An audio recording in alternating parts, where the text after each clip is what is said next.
Bueno, pues ahora sí, vamos a seguir con la profesora Olar Retortillo Atienza, que es profesora de esta Universidad de Valladolid de Derecho Mercantil. El tema que va a tratar es innovaciones normativas para el impulso de la social, las microcooperativas y sociedades laborales. Cuando quieras. Bueno, buenos días. La verdad es que cuando elegí la línea de investigación para la cátedra para este año, me centré en eso, en las novedades normativas para impulsar la economía social en Castilla y León. De todas ellas, las distintas opciones que existen en esta intervención, me voy a centrar en las microempresas cooperativas. Bueno, ¿qué son las microcooperativas? En primer lugar, son cooperativas de primer grado, no de segundo grado. Es decir, unión de personas, físicas o jurídicas, que agrupadas buscan satisfacer sus necesidades socioeconómicas a través de una actividad empresarial de forma conjunta. ¿Cuáles son las principales características que tienen estas microcooperativas? En primer lugar, se circunscribe a una o varias clases de cooperativas.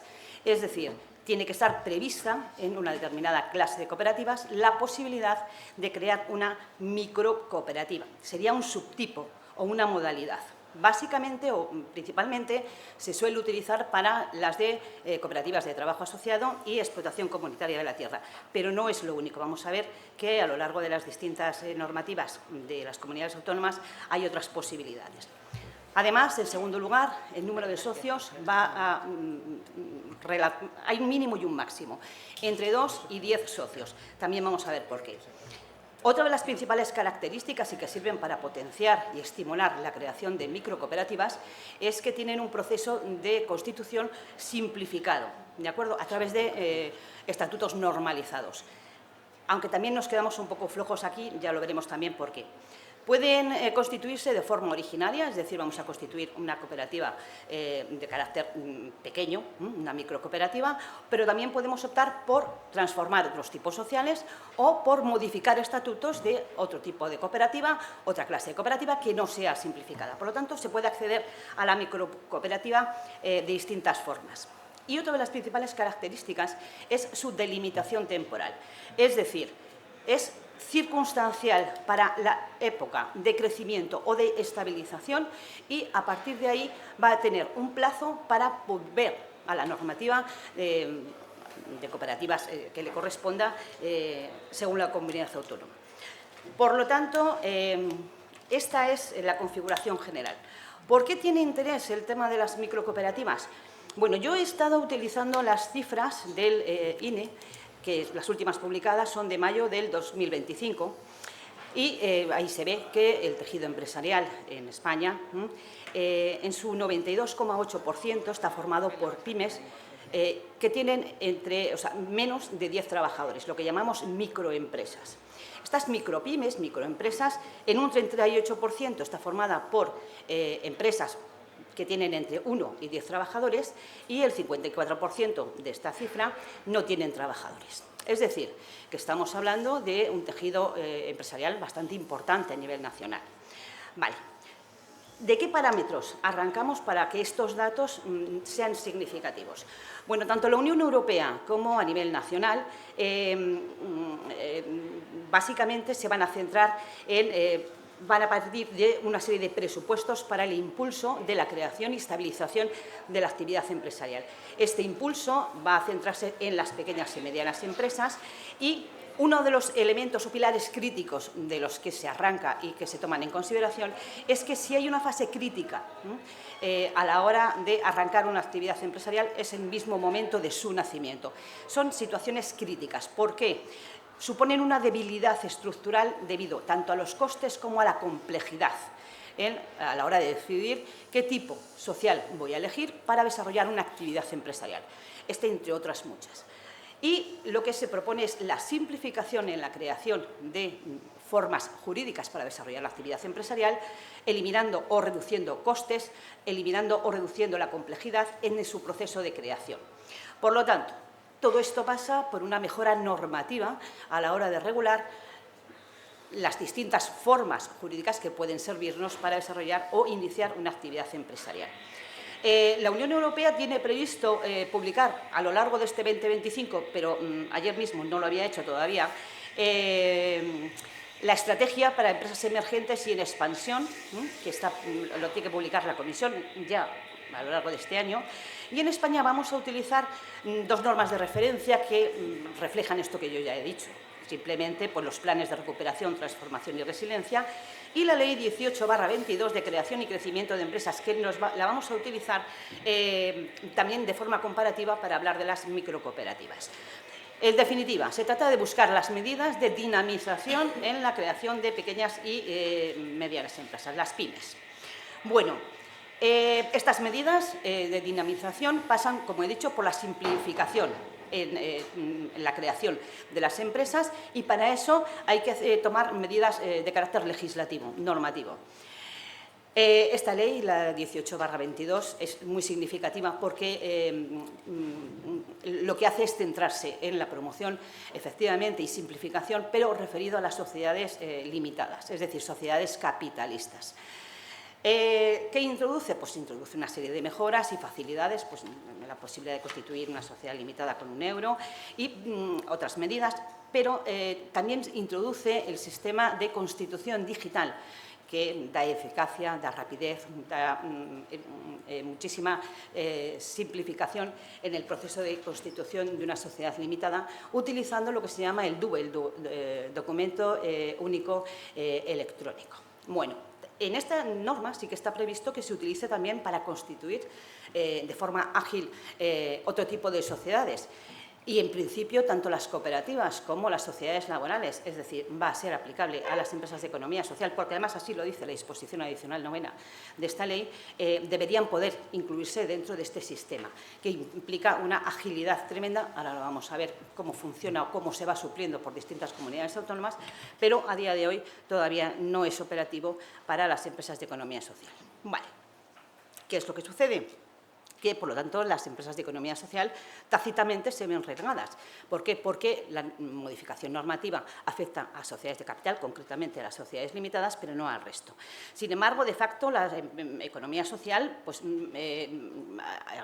no da salida, cuando en realidad es total y absolutamente ideal como formas de desarrollar actividades empresariales, pero no da salida a las necesidades que pueden surgir con un pequeño empresario, con pequeños emprendedores. No hay posibilidad. ¿Por qué? Porque su estructura normativa es demasiado rígida, es bastante más compleja y, por lo tanto, sí que supone una barrera importante de acceso para el pequeño emprendedor, porque no está adaptado a sus necesidades. Por lo tanto, si no tiene recursos a través de fórmulas de economía social, ¿qué es lo que sucede? Pues que el pequeño emprendedor va a utilizar las fórmulas de economía de carácter más capitalista, que se ponga accesible y que le favorezca su inicio de negocio. Vale. A nivel autonómico, sin embargo, sí que se han utilizado distintos recursos para promocionar o para dar salida a las necesidades de los pequeños emprendedores a través de las fórmulas de economía social. Muy diverso, muy dispar, ahora lo vamos a ver un poco por encima, aunque ya lo ha dicho antes el profesor Damaso y voy a incidir en algunas de las cuestiones que él ya ha mencionado. Sí que existen ya recursos para canalizar, porque vuelvo a repetir que las medidas de la Unión Europea y las medidas a nivel nacional se han canalizado tanto económicamente como financieramente para tratar de dotar de sentido y de contenido las posibilidades de fomento. Y sí que se está utilizando, es decir, sí que se está utilizando por algunas comunidades autónomas, canalizándolo a través de las políticas activas de empleo. Por lo tanto, ya existen estos recursos económicos y financieros y hay que ver cómo se canalizan a través... cómo se canaliza a través de la normativa que tengamos para poder trabajar con ello. Bueno, ¿cuál es el encuadre normativo? Como ha dicho antes el profesor Damaso, tenemos una ley nacional, la Ley de Cooperativas, que tiene un ámbito estatal del año 99, pero luego prácticamente todas las comunidades autónomas tienen su propia legislación sobre cooperativas. Vale. ¿Cómo abordan la posibilidad de crear microempresas las comunidades autónomas? Pues cada una de una manera distinta. Yo las he agrupado en 3 formas diferentes. Por un lado, hay algunas comunidades autónomas que tienen normas específicas sobre microcooperativas o pequeñas cooperativas o cooperativas especiales, cada una la llama de una manera, luego veremos las distintas formas de denominación, pero tienen una regulación fuera de la norma general de cooperativas que cada comunidad autónoma pueda tener. Es el caso, por ejemplo, de Navarra, de Extremadura, de Castilla-La Mancha, ¿de acuerdo? Es decir, hay una norma general de cooperativas y luego una norma específica sobre microcooperativas. Luego hay comunidades autónomas que lo que hacen es alojar en la misma norma general de cooperativas autonómica especialidades para microcooperativas. Pues es el caso del País Vasco, Aragón, La Rioja o las Islas Baleares. Y luego hay comunidades autónomas que, dentro de su normativa, sí que incluyen la posibilidad de que haya microcooperativas, existan de pequeña dimensión o pequeña magnitud determinadas cooperativas, pero no abordan de modo integral su regulación. ¿Qué supone esto? Pues que al no tener una regulación integral, impulsarlas es sumamente complicado porque no vamos a poder someternos a algunas ventajas que vamos a ver pues a continuación al respecto. Este es el caso, por ejemplo, de Castilla y León, que tiene la posibilidad, en su artículo 100 de su normativa autonómica, prevé la posibilidad de que, para el caso de las cooperativas de trabajo asociado, se constituyan con 2 socios, pero no tiene una regulación más allá de lo que eso significa y luego lo vamos a ver. Por lo tanto, sí que hay la posibilidad de prever cooperativas de reducida dimensión, pero al no utilizarse para impulsar la creación de empresas, ¿por qué? De economía social, ¿por qué? Pues porque les falta una regulación integral.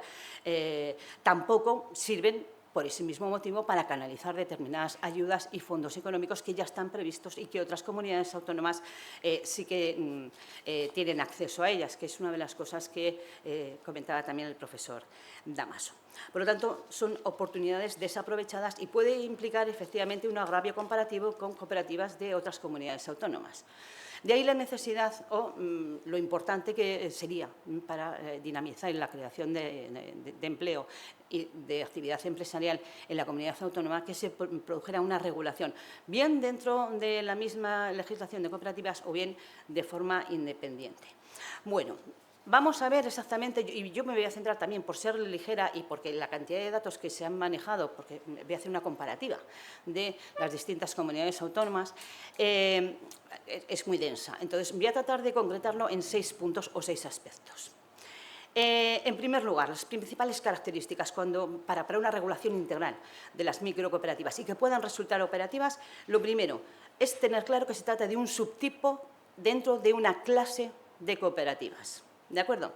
Es decir, solamente es posible crear microcooperativas en aquellas clases de cooperativas que la norma autonómica lo establezca. No hay uniformidad, no hay uniformidad en las distintas legislaciones de las distintas comunidades autónomas. Habitualmente se suele utilizar prácticamente todas las de trabajo asociado, prácticamente todas. Las cooperativas de trabajo asociado permiten creación de microcooperativas. Otra que se suele utilizar también bastante son las de trabajo asociado, pero no, perdón, las de explotación comunitaria de la tierra, pero no en todas las normativas autonómicas. También hay para otro tipo de actividades, que es otra de las posibilidades como germen de actividad empresarial, que, como también decía antes la profesora Mar, puede ir vinculada muchas veces como el trabajo asociado. Por ejemplo, las cooperativas de comercio ambulante en Madrid, las cooperativas de interés social también en Madrid. Luego hay comunidades que se vienen arriba y aceptan todas las clases de cooperativas, excepto pues, básicamente las de crédito y seguro, porque por su infraestructura no permiten esa operatividad. ¿De acuerdo? Por lo tanto, cada comunidad autónoma establece para qué clases de cooperativas se puede aplicar una microcooperativa y para cuáles no. La doctrina en general suele destacar que, puesto que está funcionando, porque ahora veremos, bueno, mencionaré que los resultados son sumamente positivos, sobre todo en determinadas comunidades autónomas, lo lógico es que esta posibilidad fuera permeable al máximo posible para permitir no solamente el trabajo asociado o explotación comunitaria de la tierra, que parecen ser las dos más significativas, sino para otro tipo de actividades, como decía, por ejemplo, para el comercio minorista, comercio ambulante y demás. Bueno, en segundo lugar está la limitación del número de socios. Vale. Vamos a ver que hay un número mínimo y un número máximo a la hora de hablar de microcooperativas. Hemos dicho que el número de trabajadores para ser considerado microempresa, micropyme, es un máximo de 10. ¿De acuerdo? Por lo tanto, el número mínimo de socios tendría que ser 2 en una cooperativa. ¿Por qué? Porque la unipersonalidad en una cooperativa, pues obviamente por el carácter mutualista, uno no se puede ayudar a sí mismo, o sí, pero en realidad el mutualismo pues no está bien definido. Por lo tanto, un mínimo de 2.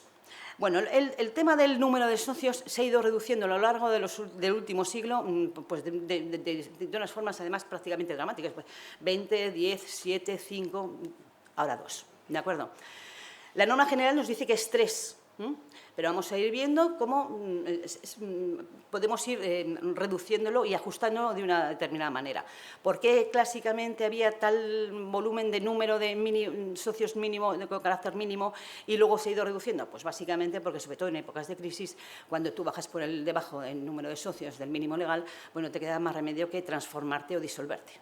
Es causa de disolución. Por lo tanto, cuanto más bajo pones el número de socios, pues más requisitos de permanencia puedes ir aguantando.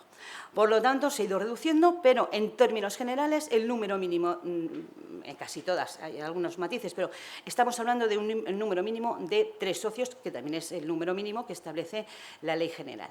Vale. Bien. Este número mínimo de 2 tiene muchas consecuencias adicionales que también las ha mencionado antes la profesora Mar, y es que altera el sistema orgánico general de una cooperativa. Es decir, como voy a nombrar yo un consejo rector con 3 miembros y somos 2, ¿de dónde busco el tercero? ¿De acuerdo? Es decir, implica, en el momento que tocamos el número de socios, tiene otra serie de implicaciones, como es toda la infraestructura, todo el organigrama interno de la cooperativa. Y eso por no hablar también de que afecta a todas las normas de empleo. ¿Por qué? Pues porque en determinadas cooperativas, como también se ha dicho a lo largo de estas sesiones, los socios son también trabajadores, son socios trabajadores. Y hay una serie de normas y limitaciones a la hora de efectuar contrataciones, en fin. Es decir, cuando tocamos el número de socios, también tocamos otro tipo de cuestiones. Eso para empezar. Y luego, por otro lado, está el número máximo. Bien, el número máximo, en principio, no aparece predeterminada. Sí que hemos visto que para ser microcooperativa, que luego es una de las formas de canalizar los fondos, por lo tanto, necesitamos cumplir ese requisito, el máximo es 10. Pero en principio no aparece predeterminado prácticamente, excepto algunas legislaciones autonómicas sí, pero no aparece predeterminado. Es decir, ¿por qué no aparece predeterminado? Porque una vez que tienes la consideración de microcooperativa, se trata de que este tope te permita crear la actividad empresarial, pero una vez que la pones en funcionamiento, deberías, y esto nos va a llevar al siguiente punto, deberías poder integrarte dentro del régimen general, que es el que va a ofrecer todas las ventajas, tal y como aparecen diseñadas, de la economía social, todo el régimen de ventajas que ofrece unas cooperativas frente a otras formas de desarrollar la actividad empresarial. Por lo tanto, no hay un número de socios máximo predeterminado de forma directa, aunque vamos a ver que sí existe otras formas indirectas de controlar este número máximo. En todo caso, el número máximo estaría establecido en 10 porque es la clasificación de las microempresas o micropymes desde la Unión Europea. Vale. el problema que tienen aquellas comunidades autónomas que tienen la previsión de 2, pero nada más, como es, por ejemplo, Castilla y León, es que resultan poco funcionales, o sea, por escasa normativa, como para seguir adelante en las cuestiones que voy a ir diciendo, y que son las que te permiten precisamente dinamizar la creación a través de fórmulas de economía social, de cooperativas, de la actividad empresarial.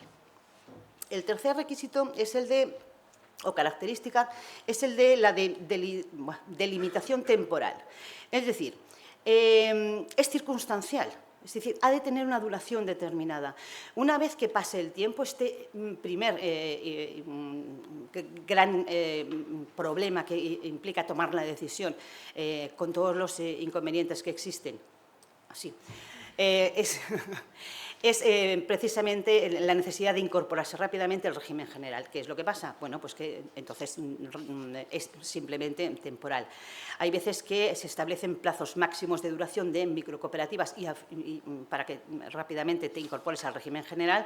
Por ejemplo, en Islas Baleares son 7 años, que es un límite directo, pero en otras se establecen límites indirectos.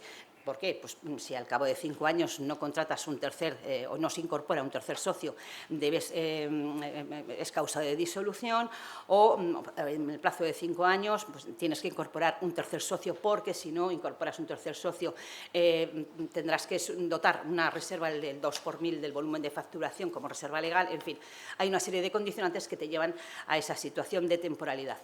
Además, hay particularidades de disolución porque, como os he dicho, hay unos números mínimos y máximos. En el momento que estos números se alteran, pues automáticamente entraríamos en causas de disolución. Sí que se permite normalmente dilatar, en las regulaciones que existen de microcooperativas, dilatar los plazos para incorporar nuevos socios, pues venga 1 año o 6 meses, cuando hayas cumplido 7 años, pero en el momento en que bajamos debajo de los límites legales previstos sería causa de disolución. La siguiente es la simplificación del proceso de constitución. Esto es fundamental porque el proceso de constitución simplificado permite que a través de unos estatutos estándar directamente nos ahorremos determinados costes básicos de constitución. Por ejemplo, la calificación previa, no hace falta un examen, una revisión previa. Los estatutos están perfectamente determinados, con lo cual todo el proceso se agiliza muchísimo y además sí, cuando los plazos de resolución son cortísimos, ahora os voy a decir algunos porque son muy llamativos, pero agilizan muchísimo y son sumamente operativos. Problema que, de momento, para las cooperativas y sociedades laborales, pues no se utiliza el CIRCE ni el DUE, en el documento único electrónico. Los requisitos son la escritura pública y la inscripción en el registro de cooperativas y, además, están todas las que tienen regulado las microcooperativas tienen plazos muy cortos de resolución. Por ejemplo, el registro responde en 15 días en Baleares, 48 horas en Navarra, 1 día en Castilla-La Mancha, 2 en Extremadura y Rioja, 5 en País Vasco o 10 en Aragón. ¿De acuerdo?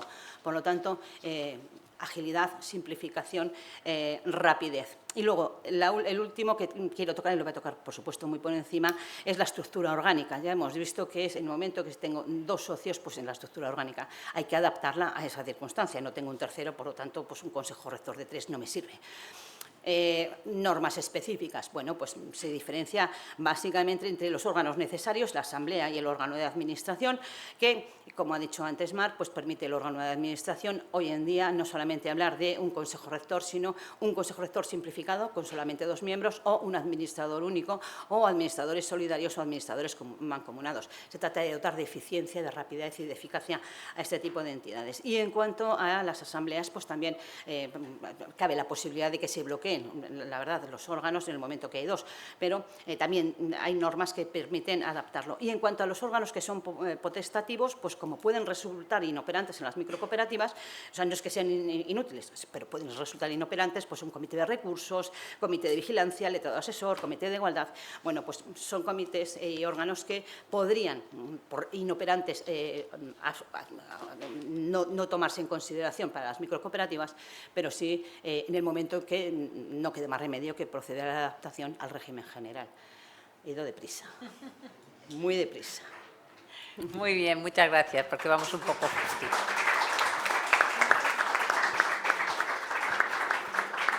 Bueno, es el turno de palabra de don Luis Ángel Sánchez Pachón, que es colaborador de esta cátedra y que también forma parte de la Universidad de Valladolid como profesor titular de Derecho Mercantil.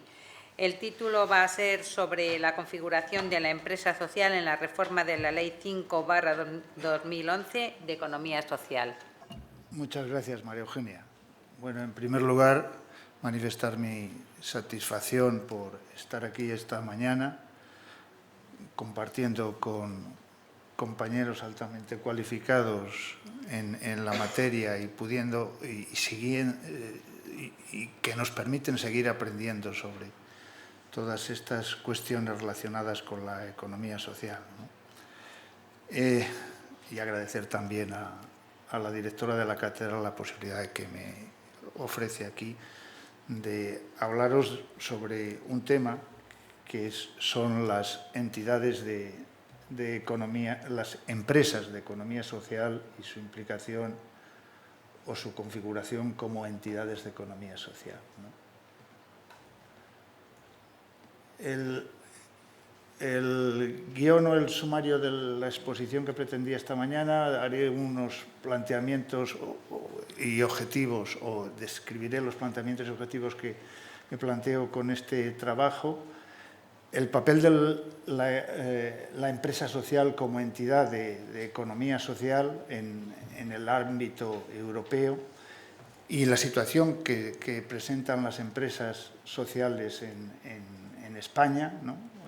Dentro de la Ley de Economía Social, la posibilidad que tienen o no las sociedades comerciales tradicionales, las que conocemos como sociedades mercantiles, en particular las sociedades de capital, de integrar la economía social a través del fenómeno de la empresa social, y el análisis de lo que se pretende hacer en este proyecto del que estamos hablando hoy, anteproyecto, hoy proyecto, ¿no? de la reforma de la Ley de Economía Social, integrando, de un modo que a mí me parece bastante criticable, o a mí me parece criticable, la empresa social en nuestro ordenamiento jurídico, ¿no? El proyecto es de hace justo un año, de 18 de septiembre, creo que del 2024, y yo iba a decir, en este aspecto por lo menos, o en el ámbito de las empresas sociales, afortunadamente todavía no se ha aprobado, por lo que tenemos, quizá tengamos la oportunidad de introducir algunas modificaciones, ¿no? Bien, el fenómeno de la empresa social surge hace unos 30 años, ¿no? Aparece este concepto de la empresa social, que son experiencias empresariales con objetivos sociales. Es cierto que no siempre ha habido un acuerdo en esta expresión. En España el concepto comienza en los últimos 10 años aproximadamente, ¿no? Pero no hay una conceptuación universalmente aceptada de lo que debe ser o de lo que es la empresa social. En el 2001 la Comisión Europea adoptó un nuevo plan de acción sobre la economía social y propone tener en cuenta la diversidad de formas jurídicas para ser empresas sociales, para que puedan constituir empresas sociales, ¿no? Mi planteamiento es revisar un poco la literatura, particularmente jurídica, en torno a la configuración de las empresas sociales, ver sus posibles enfoques, su encaje entre las entidades de economía social, considerar la situación en el ámbito europeo, delimitar las características identitarias de estas empresas sociales y analizar las posibilidades de una configuración tipológica en España de estas empresas sociales en el ámbito de las sociedades comerciales, ¿no? Y valorar las propuestas que se hacen en ese proyecto de modificación de la Ley Española de Economía Social. No me voy a centrar en el origen de estas expresiones, que ya aparece en Estados Unidos en el año 93 del siglo pasado, y la evolución que ha tenido a lo largo del tiempo por parte de las instituciones europeas. Resumiendo las cosas, el primer hito significativo en el ámbito de las comunidades, hoy Unión Europea, es una comunicación de la Comisión al Parlamento Europeo y al Consejo Social sobre esta situación. El segundo hito es un reglamento del 2013 del Parlamento Europeo. El tercer hito significativo es una resolución del Parlamento Europeo del 18, no me detengo en los detalles, donde se establecen las recomendaciones sobre un estatuto para las empresas sociales y solidarias, ¿no? Las empresas sociales y solidarias no son, se viene a decir, no son necesariamente organizaciones sin ánimo de lucro, pueden ser, por tanto, organizaciones con ánimo de lucro. La sociedad, y lo que a nosotros nos interesa, las sociedades comerciales podrán ser empresas sociales. Esto es lo que viene a ser, en resumen, la evolución por parte de las instituciones europeas en el reconocimiento de la empresa social. Se encargó un estudio en el año 2020 a unos profesores que nos describían la situación en los distintos países. La situación en España era una situación en la que la empresa social desafía, de alguna manera, la economía social y solidaria. Se entra en el ámbito de la economía social, si queréis, con dificultades, ¿no? Hay dos ordenamientos jurídicos que yo creo que debemos tomar como referencia. Por un lado, el italiano, donde tienen una ley específica del reconocimiento de la empresa social. La empresa social se estructura dentro de lo que llaman en el derecho italiano el tercer sector. La empresa social es una calificación jurídica, un estatus jurídico. La empresa social puede tener una forma de asociación, de fundación, pero también puede tener cualquier forma de sociedad, incluso sociedad de capitales, ¿no? Situación particular también, me parece que tenemos que centrarnos en Francia, en la legislación francesa, con una reforma que tuvieron importante de la Ley de Economía Social del 2014.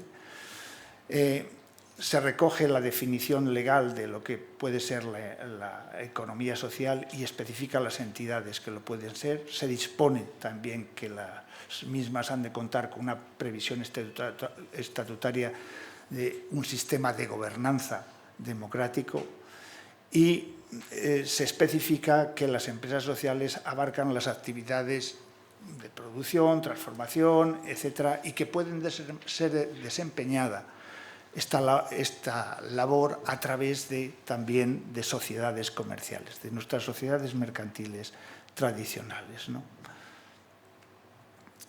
En España, la estrategia española de economía social de los años 2020, dentro de lo que se estructura como eje tercero, ¿no? Se especifica la necesidad de tomar el concepto, de que se retome el concepto en nuestro país de empresa social en el marco español y su posible relación, analizar su posible relación con los conceptos de empresa social en el ámbito europeo. La ley del 22, a la que ha aludido también Olaz, plan de creación y crecimiento de empresas, ¿no? Establece un tipo de sociedades específico, que es la sociedad de beneficio e interés común, la BIC, las que llamamos BIC, o sociedades BIC, donde se está planteando también si se incluyen o no en la empresa social este tipo de sociedades. Estamos también en un contexto socioeconómico donde la empresa debe abrirse también, cualquier empresa, debe abrirse también al reconocimiento de otros intereses, de otros grupos de afectados, no solo de los intereses de los accionistas, no solo, si estamos en una sociedad anónima, no solo de los intereses de los propietarios del capital. La empresa también tiene que abrirse a los stakeholders, a los intereses de otros agentes, ¿no? Estamos en ese contexto, ¿no? Y en ese contexto es en el que surge el fenómeno de la empresa social. El marco general normativo de la economía social en España sabemos que se concreta en la ley del 2011 de economía social. Esta ley no sustituye otras, como sabemos, otras normas de distintas entidades, ¿no? Cooperativas, fundaciones, etcétera, reconoce el papel de la economía social y establece los principios que deben contemplar las entidades de economía social. Esta ley, como digo, no sustituye la normativa específica de las cooperativas, mutualidades, fundaciones, asociaciones, sociedades laborales, etcétera, pero es una ley de economía social. Ahí se define lo que es la economía social, no vamos a entrar en ello, ahí se establecen los 4 principios de la economía social recogidos en el artículo 4, primacía de las personas y del fin social sobre el capital, ¿no? Gestión autónoma, transparente, democrática, participativa, atribución de los resultados en función de la actividad a los socios y, en su caso, la realización de los fines sociales, solidaridad y compromiso con el desarrollo local, la igualdad de oportunidades, independencia respecto de los poderes públicos. Estos son los 4 principios fundamentales de las entidades de economía social. Nos planteamos si las empresas sociales también pueden incluirse o realizar estos principios. Con independencia de la forma jurídica, se excluyen las entidades que no acojan esos principios de la economía social y se pueden incluir también dentro de la economía social otras entidades en virtud de lo dispuesto en el artículo 5 de la ley, en el que no me voy a entrar, no me voy a detener. Las entidades de economía social, esto lo sabemos, están recogidas en la ley del 2011, son todas esas que aparecen ahí, que aparecen en cooperativas, mutualidades, fundaciones, asociaciones, etcétera. Nuestro problema sigue siendo, como digo, es cómo incorporamos este fenómeno de la empresa social, si es que procede, a las entidades de economía social. En España, cualquier tipo de sociedad es un contrato plurilateral de organización con los elementos esenciales de todo contrato: consentimiento, objeto y causa, dirían los civilistas. El 1665 de nuestro Código Civil recoge el concepto de sociedad civil, en agrupación de personas en que los socios tienen que tener por finalidad el reparto de unas ganancias, o el 116, clásico de nuestro Código de Comercio, que recoge el concepto de sociedad comercial, que es agrupación de personas, de 2 o más personas que se constituyen para poner bienes, industrias, una de estas cosas, para obtener un lucro, ¿no? Y en la ley de sociedades de capital no se nos especifica qué elementos tiene que tener el contrato social, nos tenemos que remitir a los requisitos esenciales de todo contrato: consentimiento, objeto y causa. Y claro, a lo largo de nuestra historia, dentro de la causa del contrato de sociedad, siempre se ha incluido, o ha habido una tendencia en nuestro ordenamiento jurídico y en buena parte de nuestros autores, en reconocer el lucro como un como un elemento esencial, como la causa que tiene que existir en cualquier contrato de sociedad, un lucro repartible entre los socios. Sin embargo, desde hace unos años, y los que somos de Valladolid mucho más, desde la escuela del profesor Girontena y profesor Duque, se atisbó, o se dijo, o se especificó que las sociedades, incluso las sociedades mercantiles, las sociedades anónimas o limitadas, no tienen necesariamente que pretender un lucro repartible entre los socios, que pueden pretender otros fines de interés general, o que al menos el lucro no es un fin esencial en las sociedades de capital, incluso en las sociedades de capital. Esto, para los que venimos sosteniendo o siguiendo esta corriente del profesor Girontena y del profesor Duque, este concepto amplio de sociedad, tenemos que concluir también, o nos lleva a concluir, que las sociedades de capital, anónimas o limitadas, pueden pretender también no un lucro repartible entre los socios, sino otras ventajas económicas, o que incluso pueden pretender, dentro de su objeto social, dentro de sus finalidades, dentro de su causa, objetivos sociales de interés general, ¿no? Y esto que decimos se ha venido reconociendo, o se reconoce últimamente en algunas sentencias de de nuestro Tribunal Supremo en el 2007 o en resoluciones de lo que antes era Dirección General de Registros y Notariado o Dirección General de la Fe Pública y no sé qué más cosas se llama, ¿no? Y Seguridad y Fe Pública. Y en particular la resolución, me centro en la última, en la resolución del 20, que se trataba en el caso de una sociedad que tenía como objeto social explotar sin ánimo de lucro un centro especial de empleo. Se discutió si era posible o no la inscripción de esta sociedad de responsabilidad limitada y, a nuestro modo de ver, con buen criterio, la resolución de la Dirección General de la Seguridad y Fe Pública vino a reconocer que sí era posible el inscribir esta sociedad de responsabilidad limitada, aunque no tuviera una finalidad de lucro, ¿no? ¿Qué es lo que ocurre en el proyecto de ley integral de impulso a la economía social que me he referido antes y que es de justo hace un año? En este proyecto, también siguiendo la tendencia europea, dicen, bueno, pues vamos a ver cómo incorporamos este fenómeno de la empresa social a nuestra economía social. Y vamos a ver cómo lo incorporamos a través, en particular, de la Ley de Economía Social del 2011. ¿Y qué es lo que hacen? Modifican unos apartados, o se pretende modificar unos apartados del artículo 5 de la Ley de Economía Social, indicando qué entidades formarían parte de la economía social. Y al indicar qué entidades formarían parte de la economía social, además de indicar las clásicas, asociaciones, fundaciones, etcétera, dicen no, cofradías de pescadores, etcétera, empresas de inserción, sociedades laborales, etcétera, dicen, bien, también forman parte de la economía social las empresas sociales. Vale, perfecto, ¿no? Y después viene a decir, ¿quién integrarán esas empresas sociales? Esas empresas sociales serán las entidades de economía social cuando cumplan unas determinadas condiciones.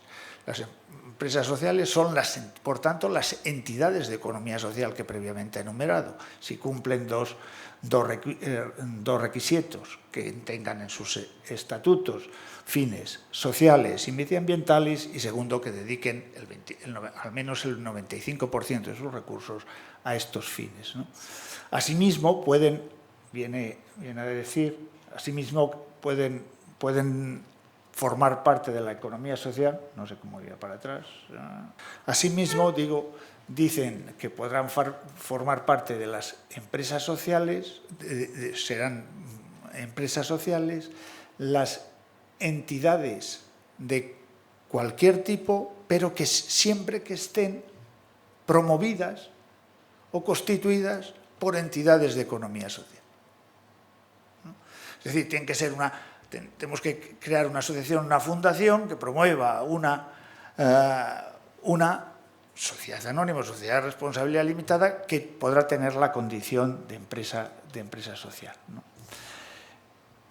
En resumen, serán empresas sociales, como digo, las entidades de economía social, entre ellas las empresas sociales, dice literalmente, lo cual es absurdo, que cumplan las condiciones que se señalan, y serán empresas sociales las sociedades mercantiles participadas al 100% por entidades de economía social o promovidas y participadas por entidades de interés público. Reglamentariamente se tienen que establecer los mecanismos de verificación y control, ¿no? ¿Qué es lo que podemos concluir de todo esto, ¿no? Hay una diversidad de acepciones del término empresa social. Desde el punto de vista, lo podemos ver desde el punto de vista sociológico, jurídico, económico, si queréis, etc. A nosotros nos interesa desde el punto de vista jurídico. Necesitamos una definición y un marco jurídico en la Unión Europea que pueda conjugar las diversas formas jurídicas de los Estados, ¿no? De los distintos Estados que integran hoy la Unión Europea. Las empresas sociales, la empresa social no son necesariamente organizaciones sin ánimo de lucro. Y el lucro, además, lo podemos entender en un sentido amplio que abarque cualquier género de actividad económica, no solo el reparto de los beneficios entre los socios capitalistas de una entidad. Elementos definidores de la empresa social, lo que tiene que tener los elementos claves para considerar una empresa social: objetivo social o medioambiental, prioridad al revertir los beneficios en ese objetivo social, al menos la mitad de los beneficios que los repartan, que los destines a ese objetivo social, gestión transparente y participada y gobernanza democrática. Las normas son necesarias, pero por sí solas, decía el jurista italiano Fizi, o dice el jurista italiano Fizi, por sí solas no son suficientes. Se necesita también algo más, se necesita intención, sobre todo, ¿no? Debemos y necesitamos abandonar el prejuicio ideológico de que todo lo que es empresa es en sí mismo sospechoso o es en sí mismo malo. No, la empresa también pueden y hacen y pueden tener objetivos sociales y medioambientales. Definir la capacidad de la empresa social para satisfacer necesidades sociales, la inversión ética y también el desarrollo económico son necesarios, ¿no? En España es viable, en nuestra opinión, algunos dirán que no, pero en nuestra opinión es viable la sociedad de capitales, SA o SRL, ¿no?, para acoger el fenómeno de la empresa social. Ahora bien, sería conveniente también, aparte de reconocerlo, y de reconocerlo de una manera adecuada en la reforma de la Ley de Economía Social, regular su tipología, configurar su tipología recogiendo todos esos elementos que pueden ser más conflictivos y prevenir el conflicto que puede surgir en el ámbito de una sociedad anónima, una sociedad de responsabilidad limitada que pretenda objetivos sociales o medioambientales, ¿no? Entonces hay que configurar los derechos de los socios capitalistas frente a estos objetivos que puede tener una empresa social, ¿no? De las distintas opciones para el reconocimiento de la empresa social, probablemente la mejor sea su inclusión como un tipo de entidad de economía social, al estilo de lo que se hace en Francia. Podemos hacer una ley específica, como se hace en Italia, pero yo creo que lo pertinente es incluirlas dentro de la economía social. Pero lo debemos hacer no como lo hace el proyecto de ley integral de impulso de la economía social de octubre del 2024. No está justificada, en nuestra opinión, la limitación como empresa social solo a las entidades específicas de economía social. No está justificada la limitación como empresas sociales a las sociedades mercantiles que estén participadas íntegramente por entidades de economía social. En nuestra opinión, no hay justificación para ello. El reconocimiento de la empresa social que se pide en Europa, en mi opinión, no encaja con lo que se pretende hacer en el proyecto de ley, ¿no?, del 24. ¿Qué opinan los operadores de la economía social sobre la incorporación de la empresa social a la economía social? Pues a lo mejor son reticentes a abrir la posibilidad de que las sociedades mercantiles, anónimas o limitadas, sean empresas sociales e integren la economía social.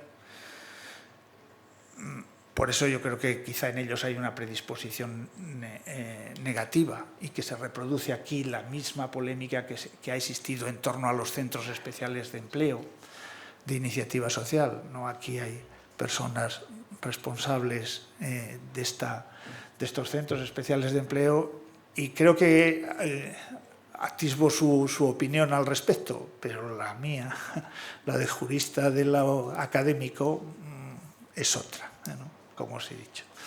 Está en juego, en el fondo, la consideración de los destinatarios de todo el sistema de políticas públicas de promoción de las entidades de economía social y, como está en juego, claro, el dinero público, pues también aquí hay distintos intereses en ver qué entidades van a integrar la economía social.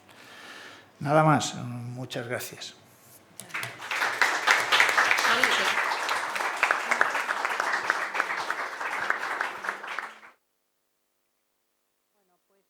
terminar estas conferencias, tenemos una incorporación reciente en nuestra cátedra, que es la profesora Soledad Fernández Sagún, que es profesor también de aquí, de la Universidad de Valladolid, y que nos va a hablar de la evolución de las sociedades laborales como fórmula de emprendimiento colectivo a lo largo de la historia en España y Castilla y León.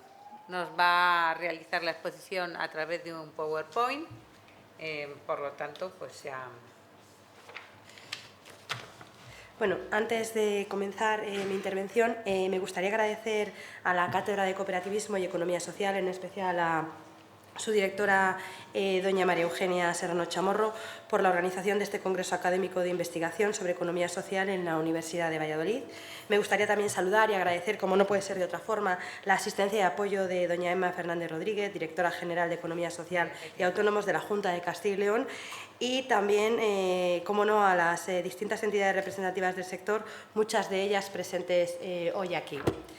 La sociedad laboral representa el máximo exponente de la participación de las personas trabajadoras en las empresas en España. Las sociedades laborales son una fórmula de emprendimiento colectivo que prioriza a las personas sobre el capital, por lo que en este trabajo voy a intentar mostrar la evolución de las sociedades laborales, sobre todo del número de sociedades laborales registradas en España, y también voy a mostrar datos de Castilla y León a lo largo de su historia y de cómo han influido las diferentes normativas en esta evolución o en este registro de sociedades laborales. Ahora no va esto. Ahora. El índice presenta un poco la evolución, pero sí que es verdad que tengo 15 minutos, no me quiero extender, soy la última y creo que voy a intentarlo hacer en minutillos. Sí que les remito a la próxima publicación porque hay bastantes más gráficos y bastantes más datos. Voy a intentar centrarme en aquellos más representativos y que creo que muestran un poco cómo han evolucionado las sociedades laborales, sobre todo desde el comienzo de su normativa.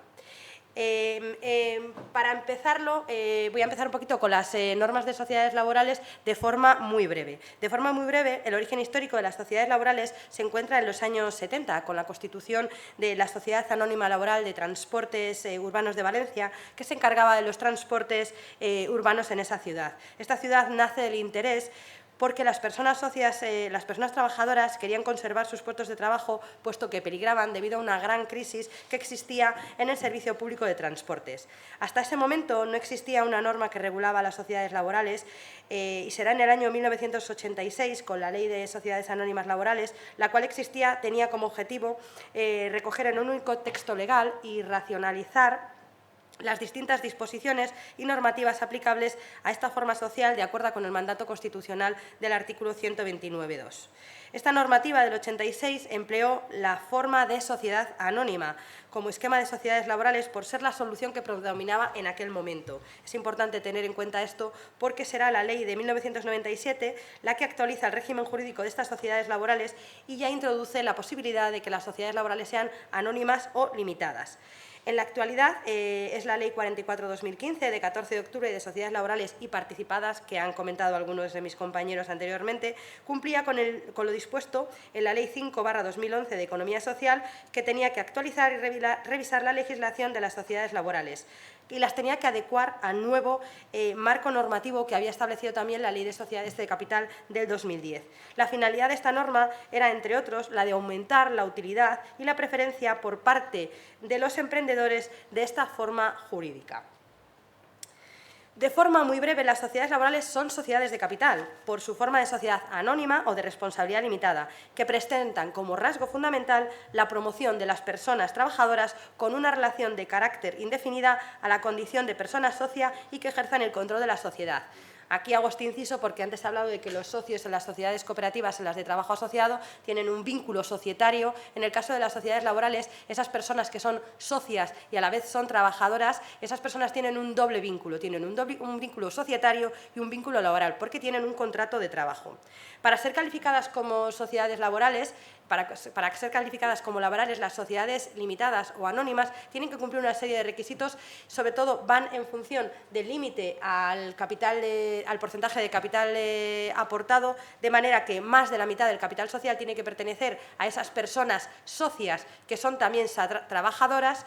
Ninguna de ellas puede tener más de un tercio del capital social. También existe un límite a las horas trabajadas de las personas trabajadoras indefinidas, pero que no tienen la cualidad de socio. Y otro de los requisitos es que tienen la obligatoriedad de tener de dotar un fondo de reserva, aparte de los establecidos tanto legalmente como estatutariamente.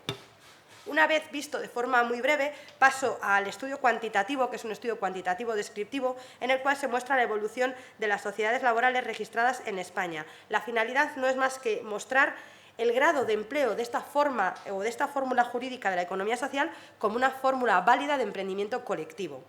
Se trata de un análisis, por supuesto, con limitaciones, ya que solamente se ha tenido en cuenta o he tenido en cuenta el impacto de las diferentes normativas de las sociedades laborales en esta evolución y alguna otra normativa que también le ha afectado. Para realizar este análisis cuantitativo descriptivo nos hemos servido de fuentes como la Dirección General del Trabajo Autónomo, de la Economía Social y la Responsabilidad Social de las Empresas del Ministerio de Trabajo y Economía Social, el Registro Mercantil y el Instituto Nacional de Estadísticas. Aquí debo apuntar que se han puesto las pilas en el último año porque han actualizado las estadísticas que estaban un poco desactualizadas desde hacía algunos años, tanto en Castilla y León como, por ejemplo, en el Ministerio. Voy a entrar solamente en aquellos gráficos que presentan la evolución. Ya os digo, ya les digo, en el estudio hay más gráficos, pero me voy a centrar solamente en estos. Por ejemplo, en el número de sociedades laborales registradas en España desde la entrada en vigor, es decir, solamente las sociedades registradas en el territorio español. Desde 1986, que es cuando comienza la primera norma, se ve como el gráfico tiene un descenso en el número de sociedades laborales registradas y presuponemos que puede ser debido a que su constitución se necesitaba una sociedad de gran tamaño, porque estábamos hablando de sociedades anónimas, que se necesitaba un capital mínimo muy elevado y que no corresponden con el tejido empresarial en el momento en el que se estaba produciendo. Es importante mencionar que en el año 89 se produce una reforma llevada a cabo con la Ley 19/1989 de adaptación de las sociedades de capital a las normas comunitarias, que supuso un incremento de la constitución de sociedades de responsabilidad limitada y que por efecto rebote hacía que las sociedades anónimas laborales descendieran porque todavía no existía la posibilidad de que fueran limitadas. A partir del 97, con la norma del 97, ven que se produce un incremento significativo en el número de sociedades laborales registradas en España, pudiendo afirmar que la posibilidad introducida por la ley del 97, que podías elegir entre limitadas y anónimas, supuso un efecto positivo en el registro o en la creación de sociedades laborales. A partir del 2003, desde 2002, aparecen en descenso y vemos que la norma del 2015 no supone un ascenso o un elevado en el número de sociedades laborales registradas, pero sí vemos que se mantiene constante, que ya no hay una caída tan escandalosa. En lo que respecta a nuestra Comunidad de Castilla y León, más o menos se va a apreciar la misma tendencia que en el conjunto del Estado. Un descenso en la constitución de sociedades anónimas laborales desde la promulgación del 86 y en el 97 se observa ese efecto positivo. Aquí me gustaría mencionar que la norma del 2015 parece retener un poquito la caída que comienza, como ven ustedes, en el 2002 y pese a que no supone que se active el registro de sociedades laborales, sí que vemos que se mantiene también constante. Lo que sí que es de destacar son los datos tan bajos que existen, porque en el 2024 solamente se han registrado 6 sociedades laborales en Castilla y León. La comparativa, no voy a entrar mucho, ven ustedes que más o menos la gráfica es similar, lo único es comentar la representación, cuánto representan las sociedades registradas de la Comunidad de Castilla y León con respecto a España.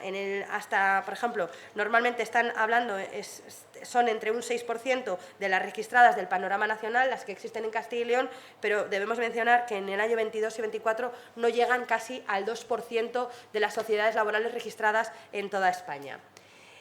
Voy a hacer también una comparativa con las sociedades cooperativas, una evaluación de las sociedades cooperativas, pero aquí muestro solamente la evolución del registro de sociedades laborales con el de cooperativas de trabajo asociado, puesto que las cooperativas de trabajo asociado son muy próximas a las sociedades laborales, sobre todo en la figura de la persona socia trabajadora, por lo que hemos dicho, son personas que aportan capital, pero a su vez también aportan el trabajo de una forma directa y de una forma personal.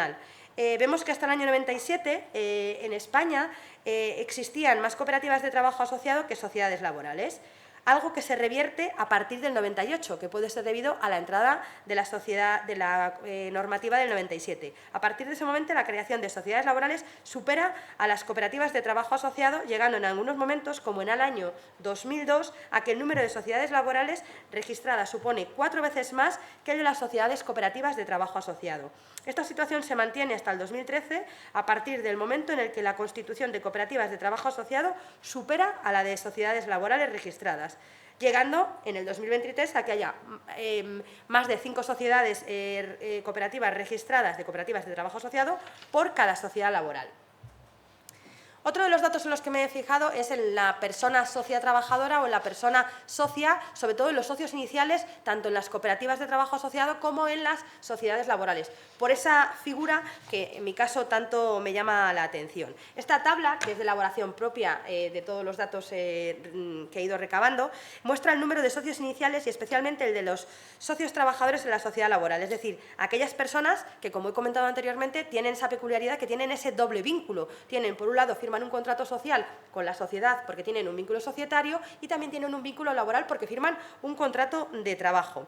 Entendemos necesario este análisis al ser la sociedad laboral un modelo de sociedad con participación de trabajadores que basa su funcionamiento en el principio de democracia económica y que es una fórmula jurídica sujeta a los principios que ha dicho mi compañero, a unos principios y ficciones que le son propios, que responden a esa primacía de las personas y que el objeto social prima sobre el capital. Esos son datos y esos datos se trasladan a estos gráficos. Aquí vemos un poquito los socios iniciales y los socios trabajadores de las sociedades laborales registradas en el territorio nacional. Se aprecia cómo desde 1991, los datos no son anteriores al 91 porque no he encontrado datos anteriores, vemos que del 91 al 94 hay un crecimiento en el número de socios iniciales para posteriormente disminuir el número de socios iniciales en las sociedades laborales registradas en el conjunto del territorio nacional. A partir de este momento comienza otra vez un descenso. Evidentemente va en la misma tendencia que las sociedades laborales. Si descienden el número, descienden el número de socios. En España el número de socios y socios trabajadores de las sociedades laborales ha ido descendiendo de forma paulatinamente desde el año 2003 y prácticamente en 20 años hay un descenso de más de un 95% de socios iniciales en el número de sociedades registradas en España. Es importante el número, pero en lo que a nosotros respecta, conforme a la participación de las personas socias trabajadoras en la sociedad, es relevante el porcentaje que representan esas personas socias trabajadoras en el cómputo del capital social. Hasta el año 2015, los socios trabajadores, es decir, aquellos que prestan trabajo y que prestan capital, representaban menos o alrededor del 80% del total. Pero a partir de ese año, que es cuando entra la norma de 2015, ese porcentaje de representación sufre un incremento. Vemos que pasa de un 87% y en algunos casos en el año 2001 está en el 70% a un 95% en el año 2023. Es importante este dato y otra serie de informaciones que también saldrán publicadas. Es importante este dato porque a pesar de registrarse cada vez menos sociedades laborales, en aquellas que sí que se constituyen, aquellas personas socias trabajadoras tienen cada vez más composición social, tienen más representación en la composición social, asegurando el control societario por parte de los trabajadores que no son socios, asegurando de esa manera, cumpliendo de esta forma con el mandato constitucional del 129.2 de facilitar a los trabajadores el acceso a los medios de producción. Es importante mencionar que ese año de inflexión, que es el año 2015, es el año en el que entra en vigor la norma de la Ley de Sociedades Laborales y Participadas, que logra su objetivo de incrementar esa participación de los trabajadores en la sociedad, situando el control en manos de las personas trabajadoras, que también son socias. En este caso, vemos en las personas socias y las personas socias laborales en Castilla y León, que más o menos representan el mismo porcentaje. Aquí solamente los datos son desde el 2010 y vemos como desde el 2015 se han ido disminuyendo y en el 2019 han tenido una caída, como sucedía con las sociedades laborales. Otro gráfico comparativo, vamos a mostrar un poquito las personas socias trabajadoras de las sociedades laborales versus las personas socias de las cooperativas de trabajo asociado. Entendemos que ambas figuras aportan el trabajo personal de forma directa a la sociedad desde dos formas jurídicas de la economía social. Por lo anterior, de los datos que disponemos desde el año 2010 hasta la actualidad, antes del 2012 el número de socios trabajadores iniciales en las sociedades laborales registradas era mayor que el de del número de socios trabajadores de cooperativas de trabajo asociado.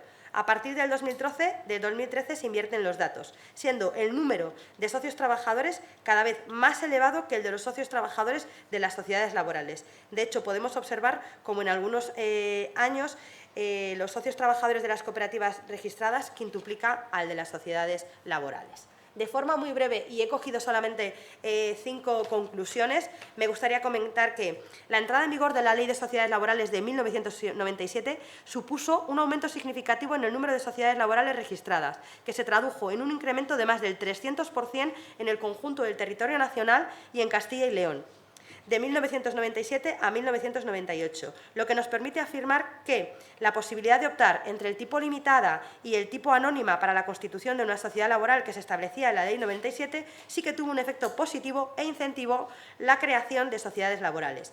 La entrada en vigor de la actual Ley de Sociedades Laborales y Participadas del 2015, pese a no haber tenido ese efecto incentivador y no haber supuesto un incremento en el número de sociedades laborales, sí podemos afirmar que ha puesto freno a ese descenso vertiginoso en el número de sociedades laborales en España que se venía apreciando desde el 2002. Sin embargo, en Castilla y León se aprecia un incremento en el número de sociedades laborales registradas en la entrada en vigor en el año 2015, pero que se revierte en el año 2018, año en el que empiezan a disminuir el número de sociedades laborales, que como hemos visto ahora mismo es de 6 en el 2024. El 2022 es el año en el que más sociedades laborales se registraron, tanto en el conjunto nacional como en Castilla y León. Estos datos comparados con los del último año disponible, que son los del 2024, en el que se registran 278 sociedades laborales en España y 6 en Castilla y León, nos hace que nos planteemos si la sociedad laboral es una fórmula jurídica lo suficientemente conocida, o cuáles son los inconvenientes, o cuáles son las barreras que encuentran esas personas que deciden emprender para no optar por este tipo social como una fórmula que hemos visto que es perfectamente válida para el empleo, autoempleo colectivo, algo que apuntaba también el profesor Fernández Domínguez, de que a veces no son suficientemente conocidas todas las fórmulas jurídicas para emprender. En lo que la representación de los socios trabajadores, es decir, de esas personas que aportan capital y trabajo en las sociedades laborales, hasta el año 2015 los socios trabajadores representaban menos del 80% del total, pero a partir del 2015 ese porcentaje de representación sufre un incremento hasta el 94%, por ejemplo, en el 2023. Creo que es importante destacar este dato porque, a pesar de que es verdad que cada vez que se registran cada vez menos sociedades laborales, las que se constituyen hacen que los socios trabajadores tengan cada vez más representación en la composición social, asegurando de esta manera el control societario por parte de los trabajadores que a su vez son socios y cumpliendo con ese mandato constitucional del 129.2 que tienen todas las cooperativas y las sociedades laborales. A su vez, es necesario destacar que el año de inflexión, que es el 2015, sí que se logra uno de los objetivos, que no es otro que es el de incrementar esa participación de los trabajadores en la sociedad. Para terminar, solamente apuntar los datos del 2025, que no les he querido incluir porque son del primer trimestre. Las sociedades laborales se han creado en el primer trimestre 57, son todas sociedades laborales limitadas, y 152 socios, de los cuales 132 son socios trabajadores. Por lo tanto, están en un porcentaje muy elevado porque es el 86% de trabajadores socios con respecto del capital social. Muchísimas gracias.